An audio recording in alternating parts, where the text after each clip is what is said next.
Nós precisamos entender realmente o que vem a ser a sabedoria e o que, consequentemente, vem a ser a educação para a sabedoria, que é a melhor educação. A finalidade... Por quê? Porque a sabedoria se refere à causa primeira. A causa primeira, ou o primeiro motor, como diz Aristóteles, é o próprio Deus, é o fundamento da realidade.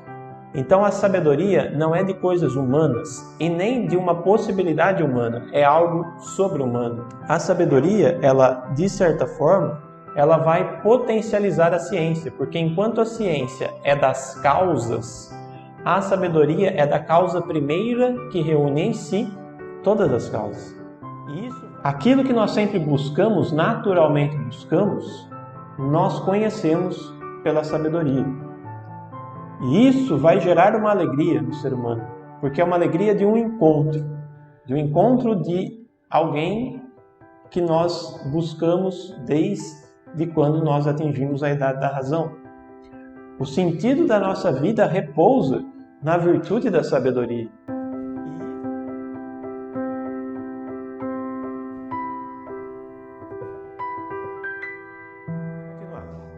Agora vamos entrar, como nós já prometemos, depois desta introdução, falar dos pressupostos políticos, né? Já que a aula é sobre isso. Mas nós tínhamos que entender esse ponto aqui, de uma vez por todas, né? Nós já falamos.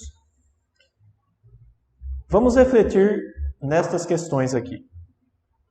Como seria possível implantar um sistema educacional como descrito nesse trabalho? O que a gente acabou de descrever aqui? Como fazer um sistema educacional para alcançar a sabedoria?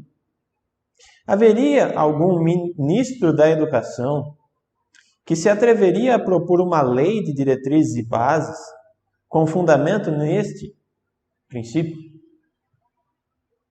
A gente conseguiria convencer alguém a fazer um trabalho desse? E se houvesse, haveria um congresso que teria coragem para aprová-lo? E ainda que tivesse, como fazer para implantar tal coisa? Então vamos supor que a educação para a sabedoria virasse lei. E agora? Como fazer que a lei se aplique na prática? Onde encontrar professores que sequer entendessem o que se pretenderia? Vamos supor que você não fez esse curso aqui. E chega lá o novo objetivo da educação nacional, educar para a sabedoria. Você, enquanto professor, o que você faria? Por onde você começaria? Quem iria formar tais professores? Haveria candidatos para este magistério? Ainda que os houvesse, a sociedade aceitaria semelhante tipo de ensino? Será que os pais iam aceitar que os seus filhos fossem educados nesse modelo? Seria pelo menos capaz de entendê-lo? Não acabaria exigindo uma educação tal como era antes? Aqui é um ponto muito importante, né? Em algum momento isso se deu. Mas vai falar de voltar no modelo anterior, né? Como diz Chesterton, hoje os bebês eles são submetidos a métodos mais jovens que eles. E as pessoas gostam de inovar e de mudar. Agora vai falar que São Tomás de Aquino alcançou um grau que, no fim das contas, a educação nacional tinha que visar este grau de inteligência. É algo praticamente impossível de conseguir, de se aplicar, ou mesmo das pessoas entenderem. Principalmente nesses tempos de destruição sistemática e profunda. Inclusive esta destruição, por que é que a gente está tão longe desse ideal, nós vamos ver mais para frente. Quem são os culpados? Mas não é fácil. Então, pelo menos algo disto a gente deveria começar. Não vamos ficar parados reclamando que não dá. Ou chutar o pau da barraca, né? Jogar tudo pro alto e não se comprometer com nada. Alguma coisa dá para fazer. Pelo menos virtude eu posso ter. Né? Se eu não conseguir os outros, pelo menos eu. Já seria uma grande coisa. Como deve organizar-se, então, uma sociedade para que possa existir um sistema educacional cuja meta final seja a contemplação da verdade? Então, aqui nós percebemos que isso não é possível ser alcançado por causa da sociedade, de como ela está organizada, mas no fim das contas, de como ela está desorganizada. Com essa bagunça, com esta desordem, em que as pessoas não se entendem,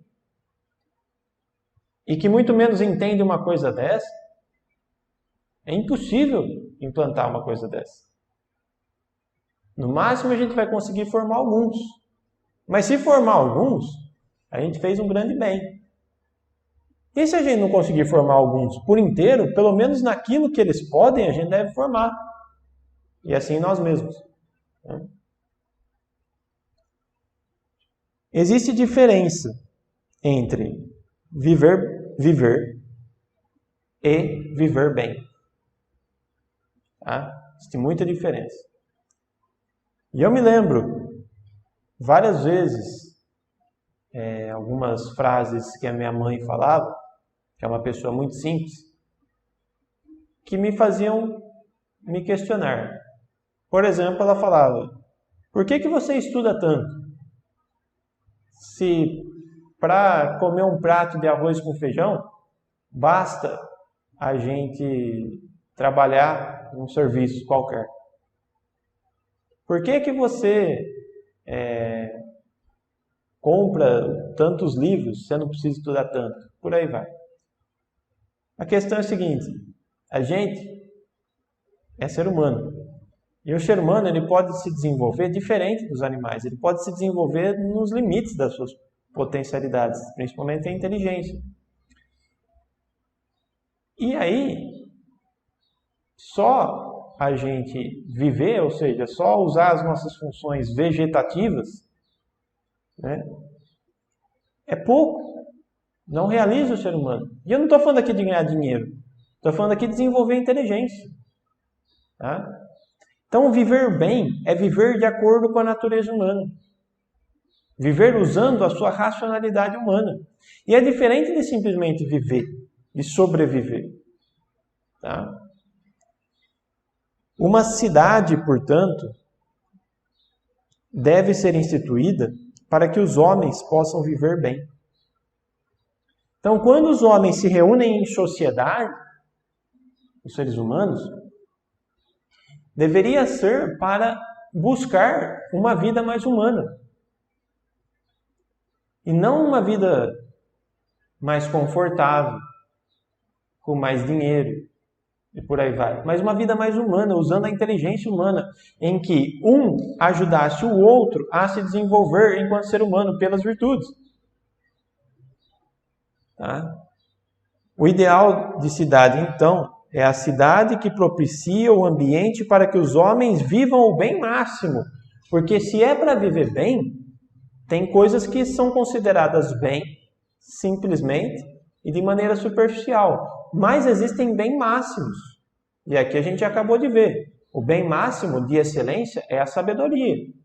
Então, no fim das contas, a sociedade deveria se organizar para a sabedoria. E é isso que está faltando. A sociedade está organizada para a destruição do que é a educação para a sabedoria. Principalmente a sociedade deste século e desta segunda metade de século XX e esse começo de século XXI. A sociedade está planejada hoje para o vício e a consequente idiotização das pessoas, com fins de manipulação pelas ideologias, que a gente vai ver mais para frente. Tá? Então, de sabedoria, hoje, ninguém nem fala e, na verdade, ninguém nem sabe o que é. E como é que a gente vai fazer uma educação para isso? Existe um caminho muito mais simples, tá? É que eu não vou entrar aqui, mas existe. Que é o caminho, por exemplo, trilhado por São Tomás de Aquino.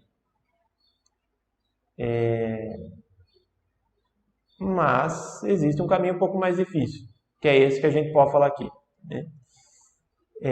Que é a própria filosofia grega. Né? Mas mesmo assim não é fácil. Nenhum dos dois é fácil. É que o de São Tomás é mais fácil. Né? O de Aristóteles, a filosofia grega, é um pouco mais difícil, é o que a gente pode falar aqui, é o que a gente vai falar agora. Que passa pela educação para as virtudes. Tá?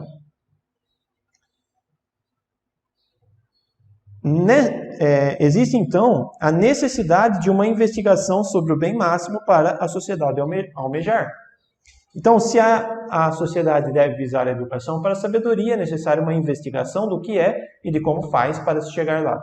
E como faz para se chegar lá? 2 fundamentos principais: o desenvolvimento das virtudes e do alto nível intelectual.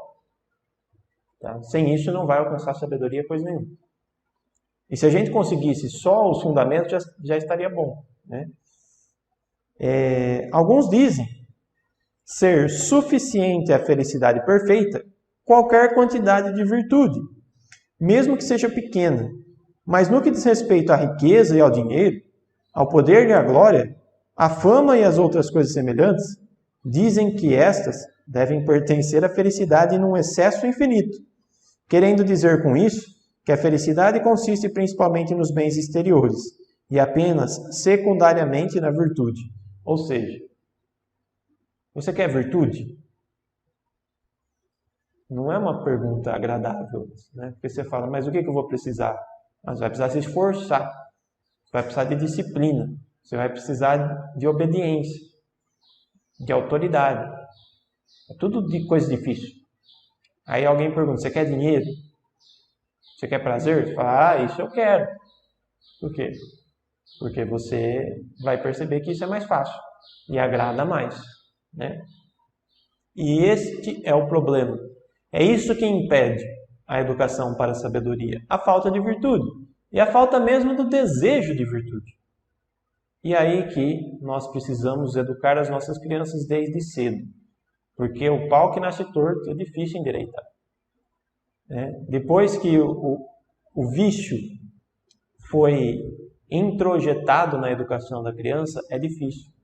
A história do vício é de uma erva daninha que não foi podada, que foi deixada de lado com aquela ideia de mas é só uma criança, ele não precisa ser corrigido assim, né? Não precisa nem de correção, cuidado e tal. Aí ele vai crescendo. Hoje é uma árvore frondosa que é difícil de tirar. Essa é a história do vício. Né? Inclusive, tem até uma história que acredito ser verdadeira, inclusive, da Grécia Antiga, em que os cidadãos, que eram as pessoas ali que estavam decidindo pelo futuro da Grécia, estavam preocupadas com o nível de vício que estava a sociedade. As pessoas estavam se destruindo nos vícios e se animalizando. Essas pessoas se reuniram para decidir o que fariam. E começaram a discutir o que teria que ser feito para que as pessoas deixassem os vícios. Quando de repente uma pessoa, de fora da discussão, arremessa uma maçã podre. Uma maçã podre. No meio da roda. De tal modo que todos pudessem ali ver a maçã. E esta pessoa que arremessou diz o seguinte: como é que faz para que nós façamos com que essa maçã fique boa? Como fazer para que uma maçã podre fique boa? Não tem o que fazer. Essa é a história do vício. Por isso que é muito bom a gente educar desde criança. E aí essa pessoa que arremessou a maçã diz o seguinte: agora não adianta. Agora é necessário tirar as sementes e plantar de novo. e cultivar com muita paciência. Então, o que é que nós precisamos fazer para que a sociedade entenda novamente o que é a sabedoria e trabalhe para isso? Nós precisamos educar as nossas crianças para a virtude, desde pequenas. Por mais que isso seja difícil, seja penoso, alguém vai colher os frutos disso. Como nós colhemos o fruto dos sábios que já nos antecederam. Bom? Ótima é aquela cidade que opera o ótimo. Portanto, será impossível uma cidade ser feliz e ótima sem virtudes morais e intelectuais. Então, uma cidade, uma sociedade que humaniza as pessoas depende das virtudes morais e intelectuais. A natureza do homem é tal que sem a sociedade ele não pode alcançar virtude e a inteligência. Portanto, a sociedade que não se organiza de modo a proporcionar ao homem a possibilidade de alcançar tais objetivos, concedendo-lhe ao contrário apenas bens materiais e uma vida em liberdade e segurança, abre parênteses, a nossa sociedade contemporânea, estará causando ao homem um dano irreparável. Ou seja, você sabe que é necessário inteligência e virtude, e você não se esforça nada do ponto de vista político das relações humanas em propiciar isso para os outros. O que é que você está fazendo? Você está causando um dano irreparável, que é justamente as consequências que nós estamos vendo hoje, que nós estamos colhendo, às vezes até na nossa própria pele ou das pessoas que estão à nossa volta. Mas continuando, agora para entender melhor como a sociedade tem que se organizar para a sabedoria, nós vamos analisar a política de Aristóteles sob o ponto de vista dos tipos de governo. Tá? Aristóteles diz o seguinte: existem tipos de governos diferentes de acordo com o respeito às leis e a virtude praticada. Tá? De acordo com ele, existem dois tipos de governos quando uma pessoa só governa, que é a monarquia e a tirania.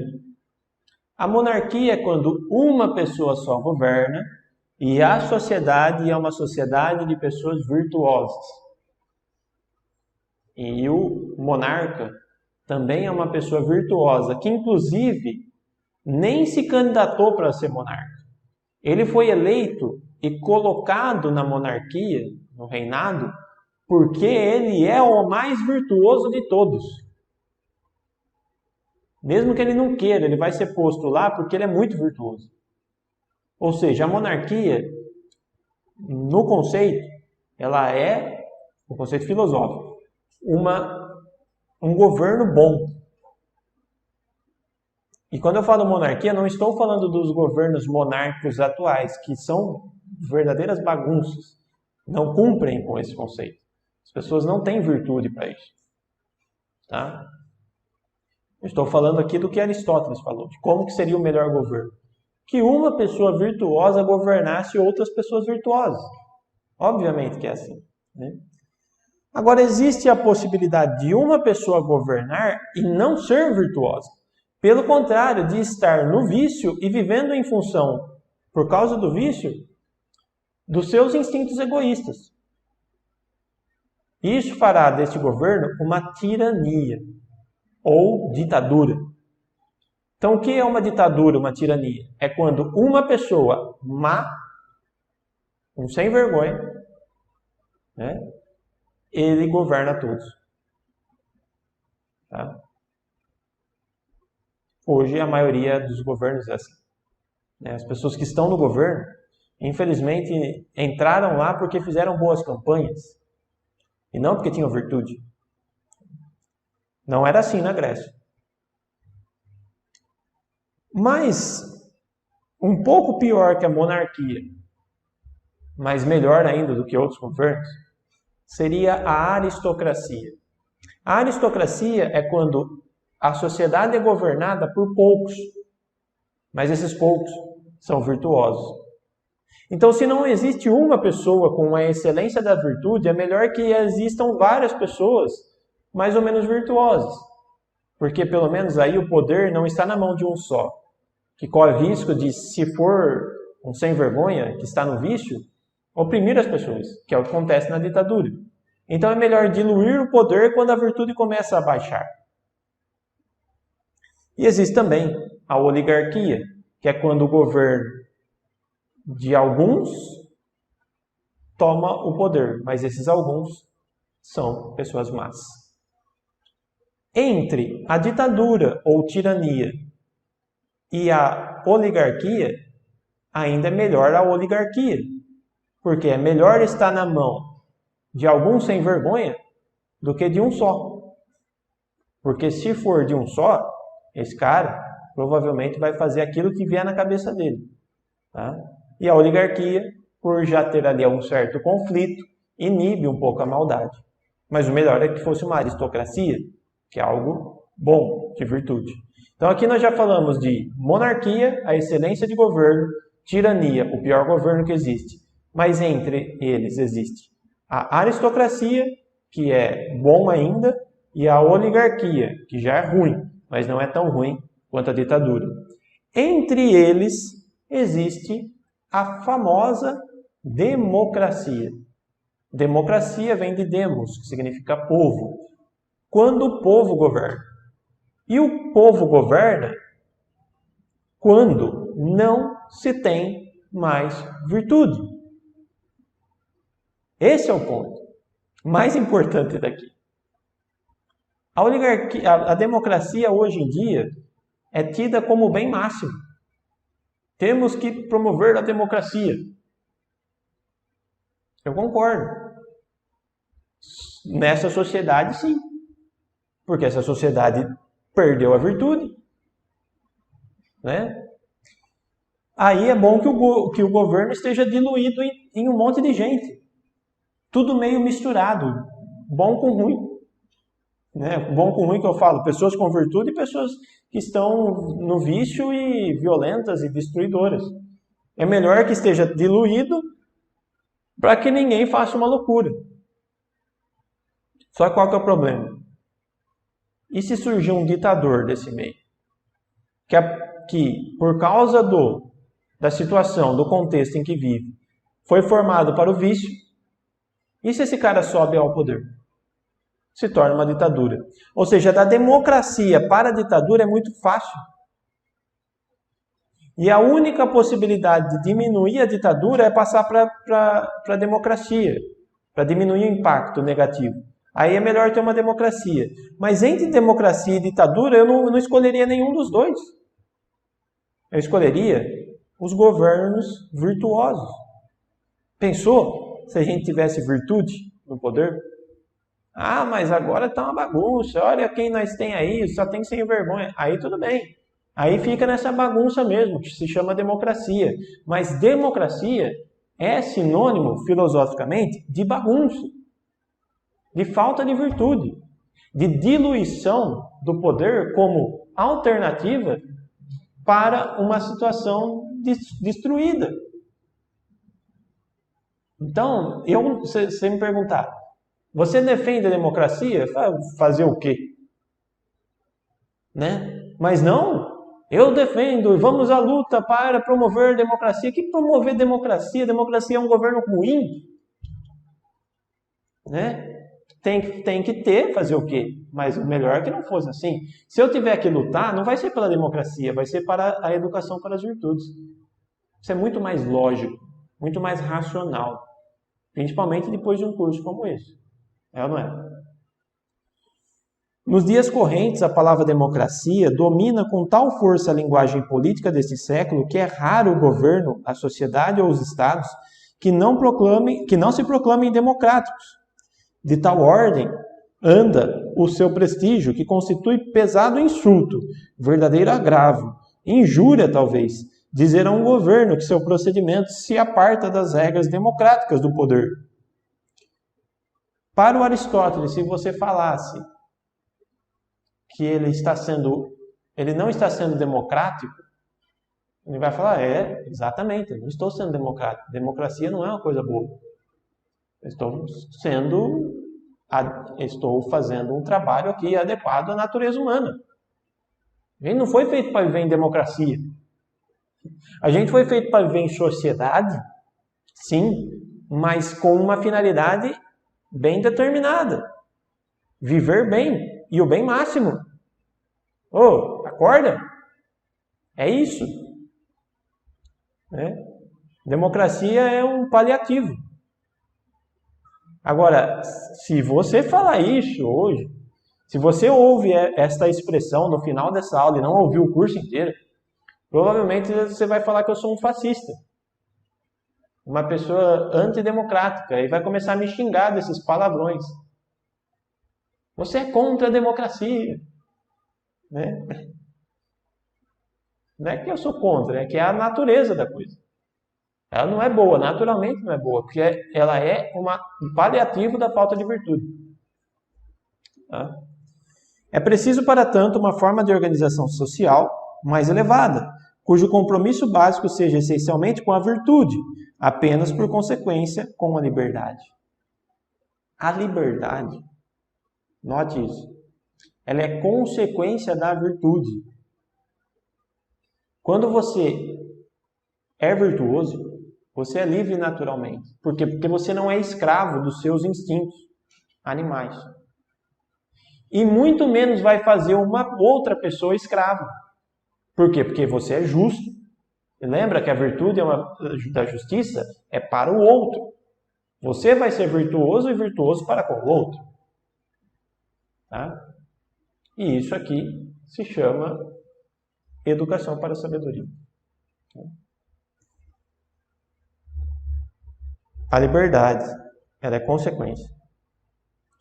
Entre as políticas retas, a monarquia é a ótima e a mais reta da sociedade, sendo por isso regra e medida das demais. Então a meta qual é? É que nós busquemos uma monarquia. Mas não uma monarquia com esta sociedade aqui. Isso seria uma loucura. Porque no fim das contas, se a gente buscasse uma monarquia no nível de destruição que a gente está, moral e de virtudes, nós alcançaríamos uma ditadura. Trabalharíamos para uma ditadura. Então quem é que vai ser o rei? A pessoa mais virtuosa que existe. Quem é? Não conheço. Está difícil achar. Então não adianta querer ter.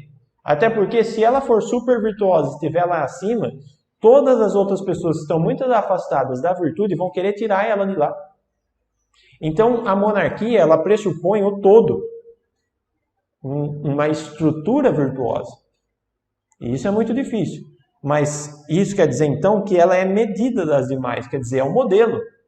A gente tem que fazer tudo em vista disso. Em vista de ter uma sociedade de pessoas virtuosas governadas por o mais virtuoso de todos. Obviamente. E aí só vai sair coisa boa. As pessoas só vão trabalhar para se fazer cada vez mais sábios. Para que uma monarquia seja uma sociedade ótima, é necessário que aquele que irá governar difira dos súditos, segundo a natureza, pela grandeza da bondade e que, todavia, seja alguém do mesmo gênero que os súditos, ao menos segundo a espécie humana. Melhor ainda se puder pertencer ao mesmo povo. Então, o ideal para que surgisse um governante é que esse governante fosse eleito por ser um sábio e por conseguir, assim, formar para a educação, formar um sistema educacional para a sabedoria. Tá? A multidão deve governar quando ninguém se sobressai manifestamente na virtude. Neste caso, se apenas um só governasse, os demais seriam desonrados, o que seria inconveniente e fonte de rebelião. É a situação da atualidade. Nós estamos vivendo numa democracia, temos voto democrático, leis democráticas, por aí vai, porque as pessoas não têm mais virtude. Tá? E quando eu falo as pessoas, entenda, né? De maneira geral, né? É difícil achar. Né? Aí sim, é que nós temos que trabalhar para alcançar a virtude. Mas já que isso não vai ser fácil, não vai ser possível, se acontecer que de uma democracia uma pessoa suba ao poder para governar e sem virtude, o que vai acontecer? A desonra dos demais. E é aí que surge a possibilidade de reclamar de política. Você olha para as coisas que ele está fazendo e você pensa, caramba, parece que ele só está pensando nele. Né? Ele não está pensando no povo. Ele está sendo injusto. Por quê? Porque ali ele está dando brecha, muito provavelmente pela falta de virtude. Tá? É aqui que está o cerne da coisa, a virtude. Na sociedade organizada, tendo a virtude como fim, o governante deve ser escolhido por eleição e não por sucessão. Apenas acidentalmente o governante poderia ser melhor escolhido por sucessão hereditária. De fato, geralmente o melhor e mais facilmente encontrado dentro da multidão do que ser alguém já determinado. Ademais, a eleição é um ato da vontade determinado pela razão. Então, o que seria melhor? Que a pessoa sábia que vai governar, que ela fosse eleita pelas pessoas que estão na sociedade, mas de maneira simples e sem ela ter que se candidatar, vamos dizer assim. Ela simplesmente vai ser colocada lá por causa do mérito que ela tem, por causa das virtudes que ela tem. Né? Nas democracias modernas, os candidatos interessados em governar fazem campanha para convencerem os eleitores que são as pessoas mais aptas para o governo. Para Tomás de Aquino e os filósofos gregos, entretanto, em uma sociedade voltada para a virtude, não poderia haver concorrência maior, incoerência maior do que essa. Esse modelo de eleição que nós temos, em que as pessoas vão lá e fazem uma propaganda de si mesmo, para a filosofia grega e medieval é uma loucura, uma incoerência sem tamanho. Mas como é que você vai querer se candidatar e você vai querer buscar um cargo se a última coisa que você está preocupado é em ter virtudes e educar para a virtude? O que você vai fazer lá em cima, meu Deus do céu? Você vai se dar bem em cima da gente? Sim, é a incoerência do mundo moderno, que tem muita gente que fala que é melhor do que antigamente. Tá? É mais humano, é mais democrático. Se alguém for digno de governar, deve assumir o cargo, quer queira, quer não queira, porque o bem comum deve ser preferido à vontade própria. Então você pega um cara que é virtuoso, que é bom, você coloca ele lá, nem que ele não queira. Por quê? Porque você fala, você que tem que governar, quem somos nós para não ser governados por você? Esse deveria ser o sentimento de um ambiente político que favoreça a educação para a sabedoria. E não esse que a gente está. Desse jeito não vai. Desse jeito, a única possibilidade de formar para a sabedoria, que não seja esta que formou São Tomás de Aquino, né, é a forma de resgatar esses conceitos de virtude. A única possibilidade é esta. Na situação em que está, não vai ter jeito. E como é que a gente vai resgatar a virtude da sociedade inteira? Não dá. É impossível. A gente é humano, né? Quem somos nós para isso? Então, pelo menos, alguns grupos com esse modelo tem que surgir. Tá? Instituições que sejam modelos de como devem ser as relações humanas. E como devem ser as relações humanas? Aquele que é mais virtuoso e que conhece mais a verdade deve ser aquele que ensina. E as pessoas se reúnem em volta dessa pessoa que aprende. Esse é o conceito de ensino e, inclusive, o conceito de família, que nós trabalhamos mais para frente. Tá? Mas é a única possibilidade, o resgate de famílias que sejam modelos de educação para a sabedoria. Tá? Como isso vai se dar? Aí não é o curso de filosofia que vai determinar. A gente fala aqui do todo, dos princípios. O comentário à Ética de Aristóteles, de São Tomás de Aquino, aponta para a existência, comentário à Política de São Tomás de Aquino, aponta para a existência de uma tendência histórica em todas as sociedades pela qual, com o tempo, acabam se transformando em democracia. É sempre assim. Vai debandando na virtude até chegar na democracia. Percebe-se deste modo como é difícil estabelecer entre os homens uma sociedade propícia à virtude e à contemplação, muito embora seja esta a aspiração mais profunda do homem e, correlativamente, a obrigação fundamental da sociedade. Trata-se, na verdade, de um dos problemas mais difíceis com que se pode defrontar a sociedade humana. Você percebeu a dificuldade? Uma dificuldade tremenda. E realmente é difícil. E de maneira tremenda. É muito difícil. Principalmente pelo estágio em que nós chegamos. Mas o primeiro passo para tirar a vaca do brejo é perceber aonde que a vaca está. E é esse o propósito desse curso. Hoje a vaca ela está atolada no brejo de tal modo que ela está inteira atolada no brejo que está difícil até de achar ela. Então a gente está tentando mostrar onde ela está, para ver se a gente consegue fazer alguma coisa para salvar a coitada. E essa se chama sociedade contemporânea. A gente está vendo o que a gente pode fazer para ver se dá para salvar ainda. A gente acredita que dá, e o caminho é mais ou menos esse. A criação de instituições que sejam modelos de formação de virtude através do conceito de família. E também a formação para a sabedoria, para a virtude. Sem isso, não tem como, não tem jeito. E aí a gente termina, então, esta parte com Chesterton, que fala sobre a virtude e a verdade. O mundo moderno não é mau. Sob alguns aspectos, o mundo moderno é bom demais. Está cheio de virtudes, insensatas e desperdiçadas. O mundo moderno está cheio das velhas virtudes cristãs enlouquecidas. As virtudes enlouqueceram porque foram isoladas uma da outra e estão circulando sozinhas. Pois buscando prazer, o ser humano perdeu o prazer principal.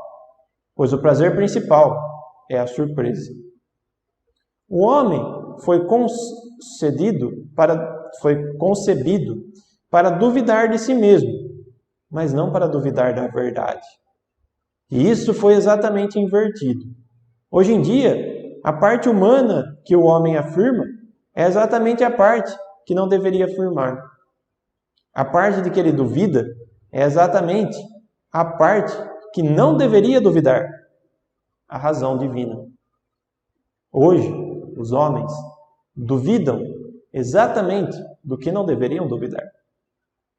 E as virtudes cristãs foram exatamente aquelas que foram desenvolvidas em alto nível. Quando eu digo cristã, eu estou falando de história. Na história, as pessoas mais virtuosas que existiram, o próprio São Tomás de Aquino é um grande exemplo disso, eram cristãos. Porém, essas virtudes foram enlouquecidas, foram levadas a limites que extrapolaram o próprio termo médio da virtude. E isso fez com que as pessoas chegassem nessa situação que não conseguem nem mais perceber o que é a própria virtude. E é nesse mundo em que a gente está. Um mundo que combate a virtude, a verdade e, propriamente, o próprio Deus. E isso vai fazer com que o ser humano chegue nessa situação em que ele está.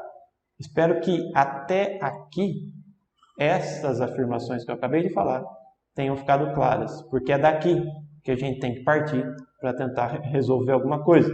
Se a gente tentar por outro caminho, a gente corre o sério risco de fazer as loucuras que já foram feitas. Então, vamos continuar estudando, tá bom? Bons estudos.